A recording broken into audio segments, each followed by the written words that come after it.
നമുക്കൊരു പാത്രം എടുത്ത് വയ്ക്കാം. എന്നിട്ട് അതിനകത്തോട്ട് കുറച്ച് സൺഫ്ലവർ ഓയിൽ ഒഴിച്ചു കൊടുക്കാം. അത് കഴിഞ്ഞിട്ട് നമുക്ക് ഇഞ്ചി വെളുത്തുള്ളി ഇട്ട് കൊടുക്കാം കേട്ടോ. ചൈനീസ് റെസിപ്പി ആയതുകൊണ്ട് നമ്മളിത് വേഗം ഉണ്ടാക്കണം കേട്ടോ. ഫ്രഷായിട്ട് പച്ചക്കറികൾ ക്യാരറ്റ്, ബീൻസും പിന്നെ ക്യാബേജും ആണ് കേട്ടോ. തീയിൽ പെട്ടെന്ന് ഇത് വാട്ടിയെടുക്കണം കേട്ടോ. അപ്പോൾ ഞാൻ നേരത്തെ പറഞ്ഞ പച്ചക്കറികൾ നമുക്ക് ഇതിനകത്തോട്ട് ഇട്ട് കൊടുക്കാം കേട്ടോ. ഇളക്കി കൊടുക്കാം. ആദ്യം തന്നെ ക്യാരറ്റ് ഇട്ട് കൊടുക്കണം കേട്ടോ. ഇനി നമുക്ക് ക്യാബേജ് ഇട്ട് കൊടുക്കാം. പിന്നെ ബീൻസ് ഇട്ട് കൊടുക്കാം കേട്ടോ. കുറച്ച് ഉപ്പും പിന്നെ കുറച്ച് കുരുമുളകും കൂടി ഇട്ട് കൊടുക്കാം കേട്ടോ. കുരുമുളക് ഇട്ട് കൊടുക്കാം കേട്ടോ. സ്പൂൺ സോയാ സോസ് ഒഴിച്ച് കൊടുക്കാം കേട്ടോ.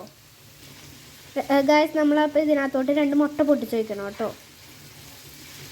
ബസ്മതി റൈസ് നമ്മളൊരു 3/4 ഇതിൽ നമുക്കിത് വേവിച്ചെടുക്കണം കേട്ടോ. റൈസ് ബസ്മതി റൈസ് നമുക്ക് ഇതിനകത്തോട്ട് ഇട്ട് കൊടുക്കാം കേട്ടോ.